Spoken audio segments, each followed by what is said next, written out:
are back, you guys. When I woke up this morning, I was beyond excited to get out of bed. I was like a little kid in a toy store because I knew I was filming my podcast today. And it's been about 3 or 4 months since we've actually been in the studio. So to say that I am thrilled, excited, overjoyed, all of those adjectives is putting it mildly. But more importantly, I've got some pretty amazing guests. And first up, we've got a powerhouse in the real estate industry. We're going back to where it all started when I was first a newbie agent at Big Block Realty. I worked for this man, and back then I hit the ground running and was with them for a good minute and did very well. And as you know, as a real estate agent, we shift around a little bit here and there, but we always come back home. So today I have Sam, my man Sam, in the house. I'm so excited. There's so many things that we are going to talk about: real estate related, life related, entrepreneurship related, how to diversify your portfolio related. Because at the end of the day, as entrepreneurs, whether you're an agent or otherwise, it is about diversification. Period. We can't have one artery of income coming in. So today we're going to ask all the questions. We're going to have a little fun. We're going to laugh a lot. And we're just going to reminisce and talk about why we're here today doing this thing called life. Sam, welcome. Thank you for having me. Very excited to be here. I know this is it's been in the books for a while, and I've been looking forward to it. So it's great to reconnect, and I'm happy to be here and share whatever I can. Yeah. So you've been in the business over 20 years. Yep, Literally, this is all you have done. pretty much. And you've allowed yourself, shouldn't say allow, you have created this opportunity of opportunities for yourself to completely reinvent the path that you've taken in real estate. And there's always so many things we can do in real estate. But somehow you've managed to keep growing and growing and growing and growing. I watch you on social media and I think, what? Gosh, this guy's a beast. You're just going and going and going. And you've got a great thing going now with, I'll let you share it, but you've merged. And tell me a little bit about what fuels you. I mean, you're just nonstop. Yeah. Well, thank you for all the kind words. For me, what fuels me it's a lot of things, but at the end of the day, I think it's really boils down to two things. One, I'm not afraid or embarrassed to say it. It's kind of weird to say that you want all the money. I have big goals, and I continue to expand my goals. And economically, I am driven by the opportunity and freedom that comes with having financial freedom, right? Outside of that, one of my biggest motivators is time and legacy. What I mean by time is none of us know how many summers we have left, and I want to just squeeze the hell out of life and enjoy it as much as possible, while at the same time creating a legacy that impacts people, and more than anything, something that my ideal goal is to have a presence that's present even when I'm not present for my kids and my family. And so those two things are really like what keeps me going. And at the end of the day, like, I enjoy it. Like, I really like creating stuff. I like thinking outside the box. I'm a natural born risk taker, and all of that stuff combined has really supported this wild journey we call entrepreneurship. It's been amazing to watch you too, because I remember back when I first got into the business, I remember how impressed I was with your ability to lead a room, your ability to captivate those, whether they were a new agent or seasoned. Your ability to engage and captivate and maintain that engagement was so impressive to me.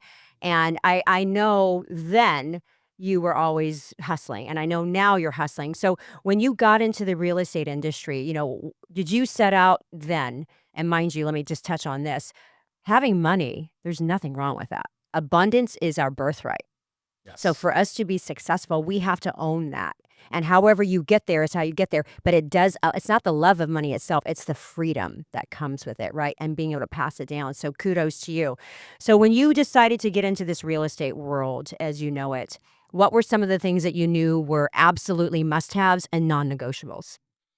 Oh, that's a really good question. Well, I think the best way to start is I'm Persian, and as a Persian kid, you were bred to either be a doctor, a lawyer, or in real estate. Um, and I was never good at school, so I didn't go to college, and I was just left with real estate. But I also always had a passion for it, and it's uh, somehow always been in my family to a degree.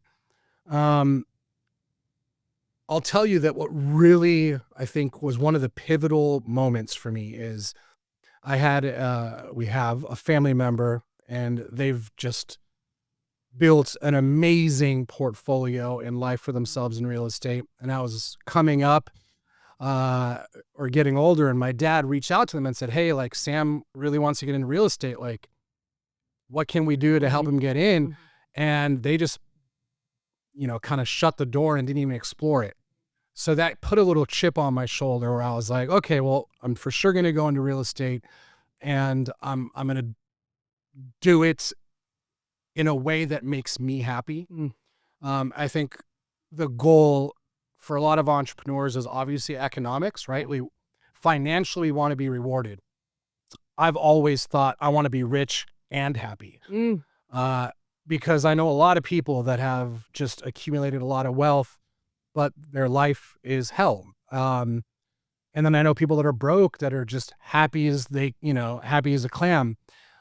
So for me, it's always been creating an environment that I could be successful, be rewarded, but also be happy. And thrive. Yeah. And impact a lot of people along the way. So originally the goal was just come in, get a license, sell hundreds of houses, make commission.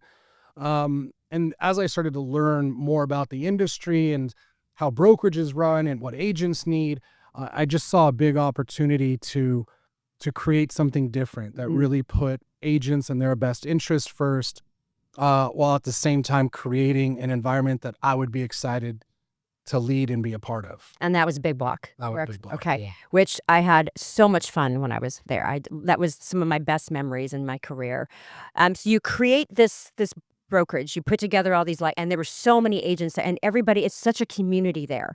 It is it's not just a community, but everybody's so like-minded and so excited.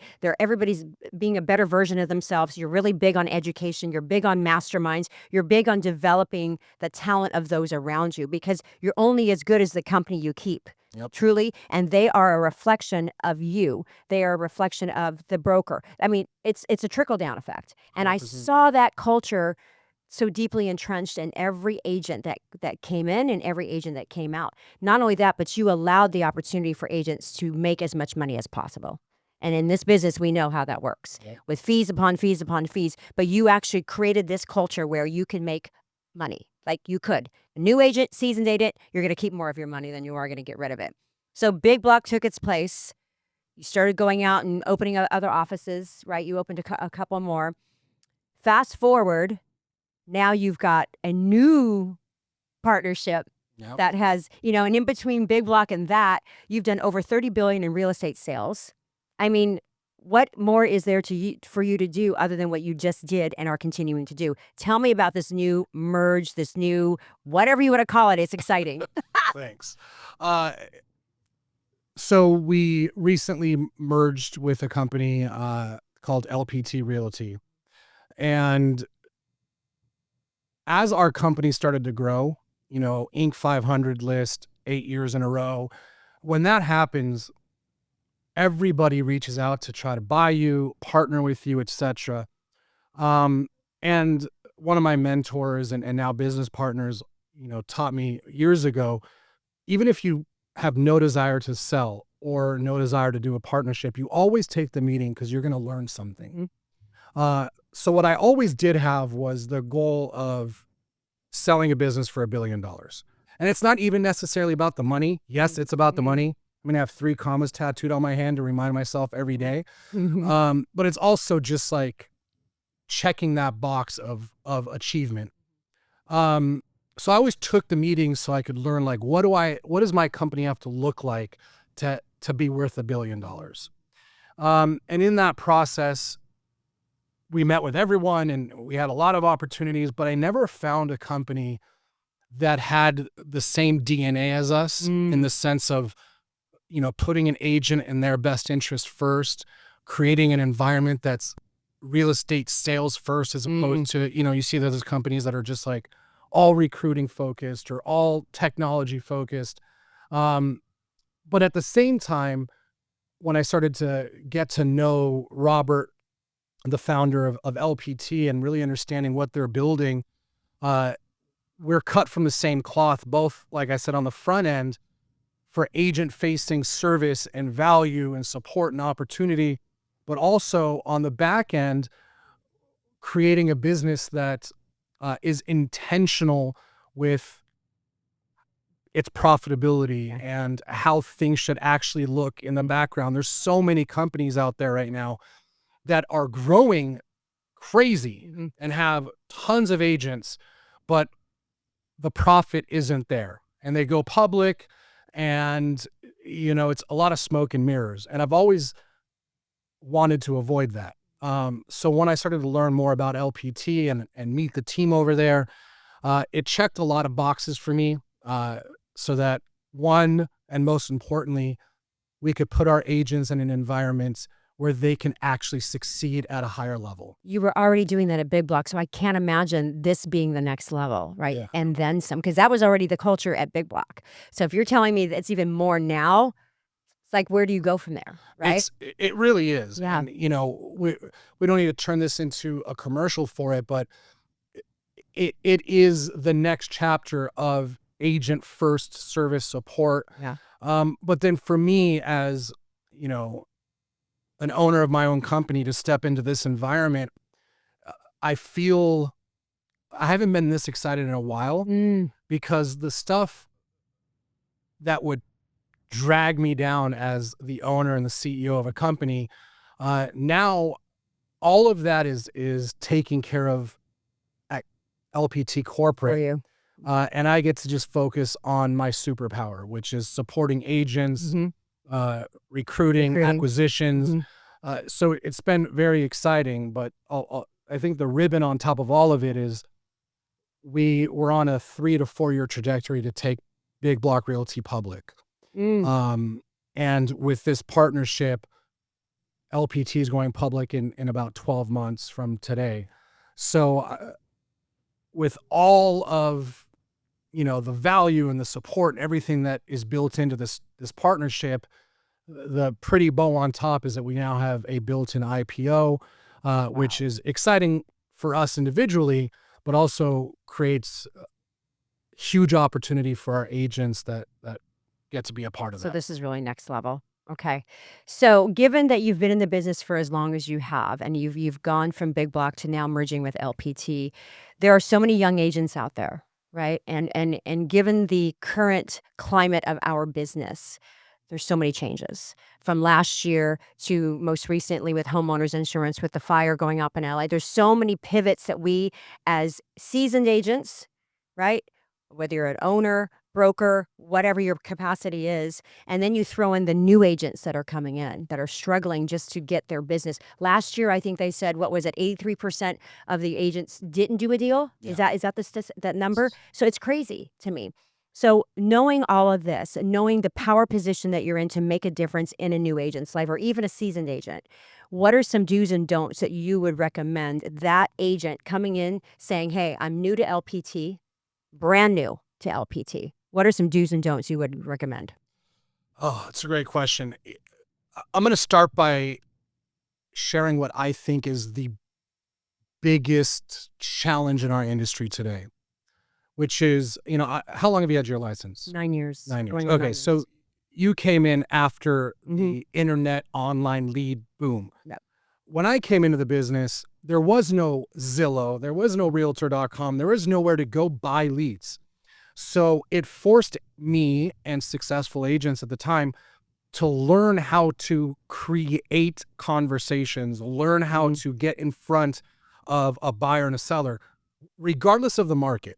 What we have to remember is every single day, there's people that want to buy and people that want to sell. And we just have to, one, find ourselves in between those conversations, But more importantly, we have to have the skill set to have those conversations, to make people feel comfortable and confident so that we can actually earn the business. I say that saying, I think the challenge that a lot of agents have is they come into the business and they are just given all of these, magic pills. Buy this lead, buy this tech, buy all this stuff. And if we're real with the fact that when you start in any business, but let's say you start as an agent, you have no income coming in. Mm-hmm.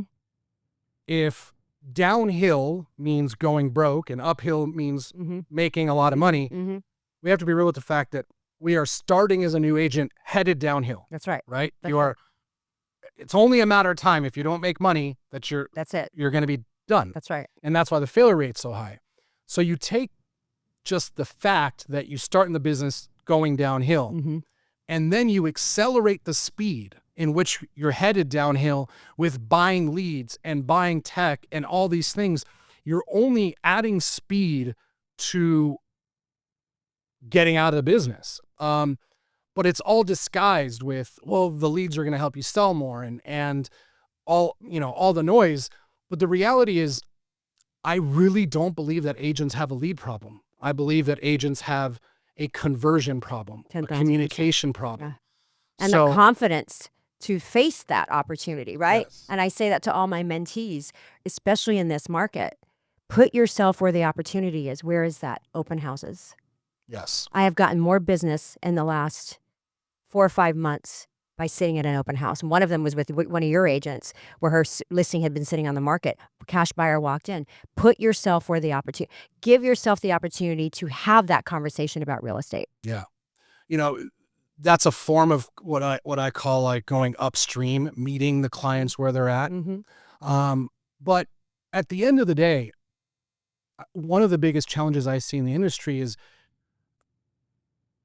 agents are so concerned and reserved around the idea of learning how to be a salesperson because they're not a salesperson. They came in from being a teacher or a nurse or a mailman or whatever. Mm-hmm. So you have all sorts of personality styles pouring into an industry because the opportunity is great, Mm-hmm. but most of them don't have any sort of direct sales training experience. And that to me is the biggest opportunity and the biggest challenge. Mhm. When we get real with the fact that the person that can handle rejection, can handle embarrassment, but can keep going with style and a smile, having conversations, that ultimately means you got to be a good salesperson. Mhm. And those people, the most rejected people are the most successful people. 10,000%. So I would say if you're new or if you're already in the business and you just want to scale, the answer is oftentimes not more leads. It's more conversion, Mhm. right? All of us have deals under our nose, probably in our database. I always make a joke that I feel like most agents are leaving a Lamborghini on the table every year just inside of their database. But we don't reach out to them because we don't know what to say and we don't want to seem thirsty and we don't want to seem desperate and all these things. But when you learn how to communicate effectively, you can have conversations that progress without you seeming desperate Right. or salesy or thirsty.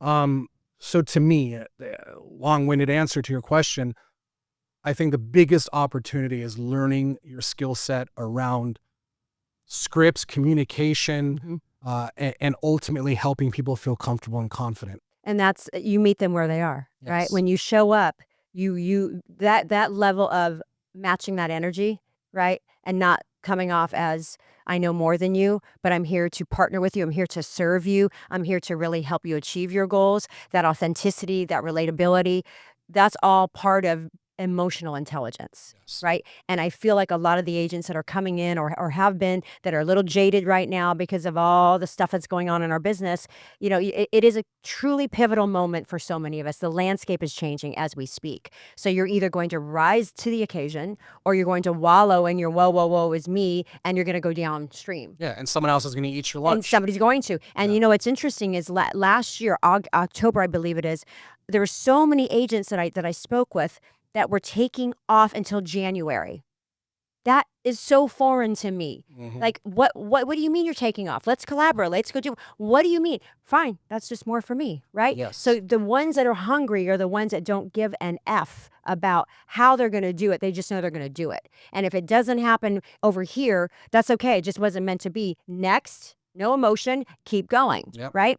So the do's and don'ts of getting into the business, you shared that with. So in your honest opinion, Sam, because you've got so much on the table right now where you're deeply entrenched with the real estate world, honestly, how do you feel about where we are, and what do you feel, given your experience, where we're headed?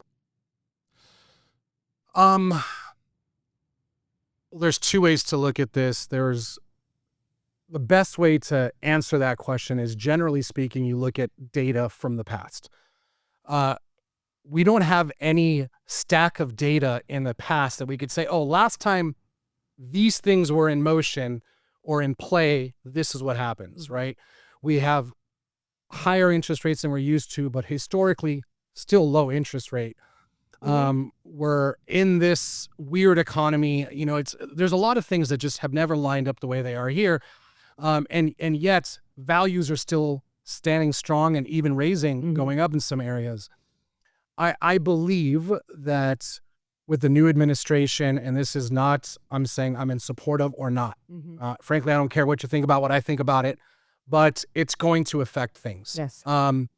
And I believe that if the administration does the things that we believe that they will do to support interest rates and just overall economy, I think that we're going to see a solid next few years. Now, I want to touch on this real quick. There's people that are going to hear me say the administration can affect rates, and they're going to say, well, the president has no ability to do that. And you're right on paper.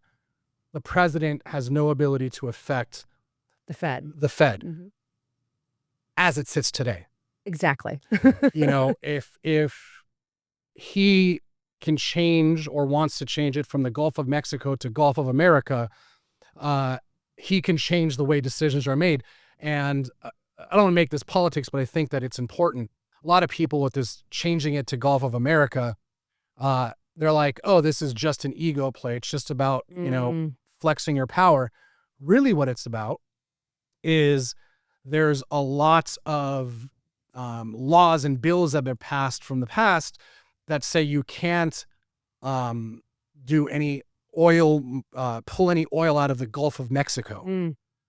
So if it's no longer the Gulf of Mexico and it's the Gulf of America, then all of those bills and laws from the past are no longer present. Right. And I don't say this again in support of or against Trump. I'm saying as it sits, I think that he is going to rattle the cage so that he follows through on his ability to make the economy the best that he can. And with all that said, I think that we're going to have a solid next few years. I feel like it's the calm before the storm, because we have been in such a lull.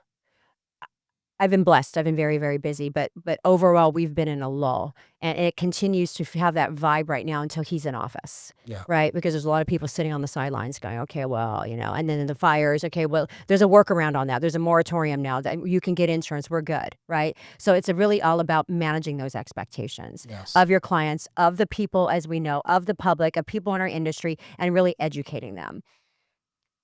You've got multiple businesses going on right now, in addition to the real estate side of it. I know that you've got a lot of businesses outside of here. What do you do? And I know you travel a bit. What do you do for someone as busy as you are, an executive, the owner of a company, and all of these other things that you've got going on? How do you tone it down? How do you have fun? Because what you do is fun. I mean, you're traveling for work for fun. So how do you, besides your family, what is it that you do, or the top 3 things that you do to take it down a notch, to pour into your own cup so that you can continue doing what you're doing?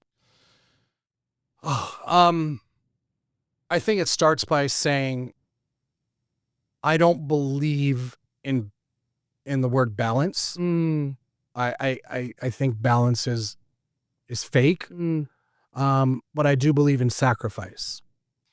What I mean by that is if I'm trying to find balance in the moments of I'm traveling and I'm being a good business person, but in that moment I'm trying to feel balance because I'm not at home playing Barbies with my daughter, mm, it's an impossible scenario. But I do believe in sacrifice. I believe that sometimes I'm sacrificing being a good family person mm, so I can be a good business person. mhm, And other times I'm sacrificing being a good business person to be a good family mhm, person. So the first thing I'll to answer your question is when I'm at home and I'm not working, more often than not, this past few months with the merger have been wild, but like my phone's on do not disturb. It's on the counter. It's upside down so I can't even see the screen. Um, so when I'm present, I'm present. Um, and for me, being a good father figure to my kids is important. mm. And that fills my cup a lot.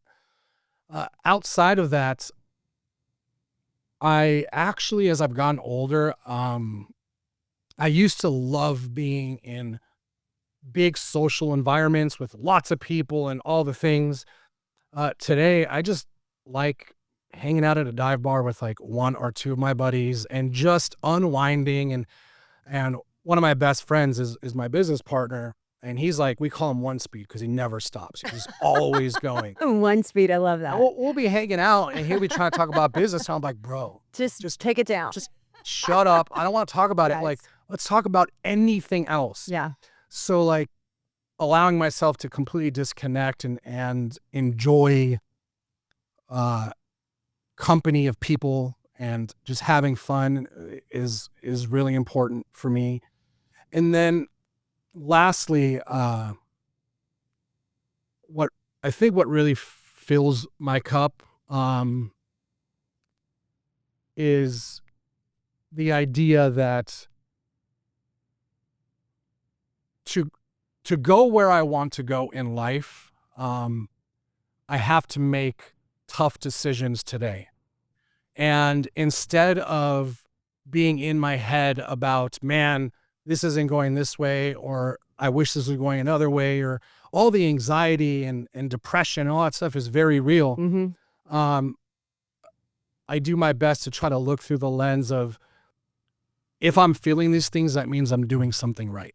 Yes. Right. Um, so I'd say my cup gets filled by a lot of just internal thinking, reading, and loving up on my kids. Which is what makes you so well-rounded and able to do what you do, because you are so present. I can see that you're present on your social media. When I see your reels and the information you're putting out there, I'm thinking, God, this guy is so engaged from the get-go. You're One Speed. That's the way that looks like. You're One Speed. So you've got all of this on your plate, all of this success that you've achieved, all of this pending success that's on the horizon for you. Where do you go from here, right? It's just like, how do you keep topping each year what you're doing? I'm sure you have things on the table that are around around the bend for you. And we'll end with this. What advice would you give any entrepreneur out there that you haven't already shared, that's going to watch this, that's going to hear this? What advice would you give them in such a competitive, forget about the real estate world, or you can include it. What would you give them as advice to overcome the fear, overcome, you know, the analysis paralysis, and just, in my world, it's just take that first step. Just start. Yeah. Uh, there's a lot there. I'll say, Tammy, that for me, I really believe that success in anything in life starts and ends with the environment you put yourself in. That's a good one, Corbin. It's it's all about the environment. Now we've heard it million times before, you are, you know, Mhm. the average of the 5 people you hang around with. And that's true. But when you put yourself, like I've always been in these crazy high level masterminds. And for me, that's my environment. That's what changes the way I look at obstacles and opportunity. It changes the way you count. It changes the way you just look at things. You know, I've been in these rooms with just powerhouses for so many years that it actually changes the way you look at life, you look at opportunity, you look at challenges, and it creates a peer group behind you that when you know, when shit hits the fan, you got hundreds of people in your The community tribe, yeah. that you can fall back on. So uh, if I had to pick one thing, I'd say it's putting yourself in the environment with people that are already where you want to be, right? Your goal is to be the least successful person in that room. Mm. And when you join these masterminds that people are in there just crushing it in business, you're gonna have some of that imposter syndrome. You're gonna get in your head. But like that's the right place to be because it changes the way you look at things in life. And my success, I do take ownership of what I've done. Um, but a big part of me being where I am is directly tied to the masterminds that I've put myself in, to the rooms that I've just planted myself into and the coaches that I've had.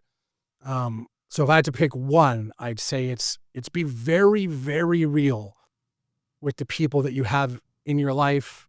Uh, are they where you want to be, and are they supporting your trajectory to get Mm. there? I made a video about this once, and it got half love, half hate. And the video was, I pay for my friends. And people are like, dude, you sound so stupid. Why would you say that? And other people are like, I totally get it. But it's the truth. Like, I have paid for some of my best friends Mhm. by putting myself in these rooms. And I've just met some amazing people and now have such a strong Rolodex that supports me mentally, supports me emotionally, supports me financially. And it's changed the DNA of who I am as an entrepreneur. Um, so I think that would be if I was to give one, that would be it. It goes back to the conversation we had before getting on here, and that is the soil that you're planted in, right? If your soil isn't helping you to grow, you might have an infected soil. And Yes. if your soil's infected, there's no way that you can thrive and grow into this blossoming individual if you don't take a look at that. Yeah. So make sure your soil isn't infected. It's very real. And here's the challenge with that is so many of us have attached this label onto ourselves or have this ego about changing our soil Mm. that we can't get past the front line. What will people think? How will this be perceived? Like I went through that with this merger. Like I was the anti cloud-based brokerage guy. I mean, on national stages debating about how what I'm doing is better than Mhm. everything else. But you have to allow yourself to like get past that frontline ego and removing the labels you've attached onto your current scenario and who you are. Because to me, it's about finding as many co-pilots as you can in life. Ooh, that's a good one. Right. That's a good one. And True story. I call it co-pilot because I don't know. Do you feel weird at all when you put your life into a pilot's hand? No, You don't. I do. I just trust. You trust. Just But like when why you do sit down, trust? you sit down on this seat, you trust it's going to hold you up. Yeah. Yeah. But why do you trust? It's implied. It's implied. Yeah. Can I tell you why I believe you trust? Yeah. Because you and the pilot have the exact same desired outcome, which is to land at your destination alive. Yeah. So you both have everything to lose. It's such right? a great way of looking And you at it. both have everything to gain. Yes. So when you take that concept of co-pilot and you surround your life with co-pilots that want the same thing as you, for you and for themselves, that's something special. Yeah. And that's what creates synergy and the concept that you're better together. So all the businesses I own, I don't own any business 100% on my own. Everything I do, I have co-pilots, I have partners, so that one, I can continue to do more, but two, I have people that I can lean on we both want to land in our final destination of life. I like that part. That's a great, the theory of the co-pilots. I like that. That's a book. You know that. That's like a manual you're going to teach to your agents. The co-pilot theory. Yes. Well, Sam, I'm more and more impressed with you as this conversation has gone on. I had mad respect for you before this. I have mad respect for you now. I can't wait to see what's on the other side of all of this. And I know with the way that you share, you're very face forward with your social media.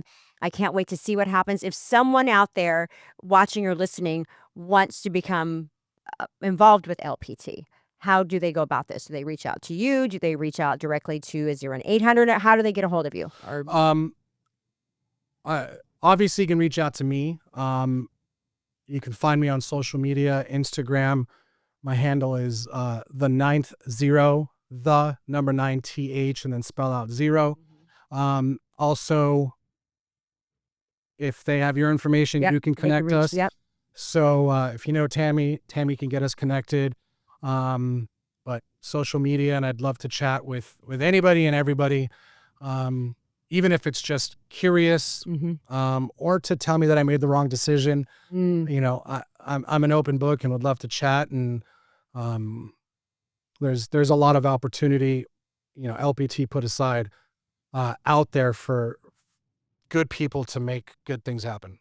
So, final question. What's your word for the year? Didn't see that one coming. Oh. You. You. Okay. What I mean by that is you, Tammy, Yes. are 100% in control of your life. Everything is your fault. Yes. Everything bad that happens and good that happens, for the most part. There's hand of God stuff, but everything is your fault, in the good and the bad. And when we really understand the power that we have individually as a person, like I'm thinking about actually getting you written right there. It's all about you. And I really want to focus on being the best version of myself this year. Because I believe that that's going to have the ripple effect on all my other goals. Because when you show up, and it's not in a selfish way, when you show up and you're a person of excellence, that shows. That's everywhere. Because I can tell you, when I haven't shown up because my cup wasn't full, my clients suffered. Yeah. Right? So you, in a very unselfish way, but yet very selfish, is your word for the year. Yeah. I love that. I think so. I love that. No, we know so.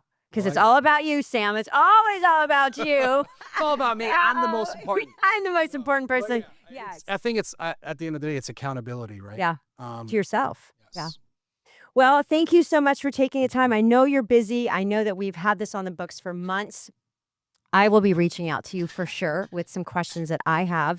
But the one thing, my takeaway from today is you have all the power to create the life that you want, period.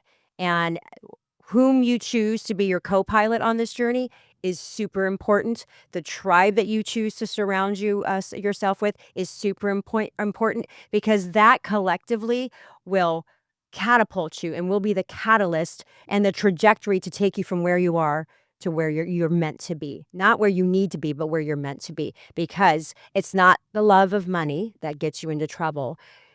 It's the freedom that money brings you. And in order to do that, you have to work your ass off. It's true. You don't just wake up and roll out of bed and go, here I am. Well, I mean, you could, because it's all about me, but Easy come, easy go, though. that's the way we roll. Thank you guys for tuning in today. We're excited to bring this to you. San Diego, we love you. Sam, thank you. Thank you. Peace out. See you later.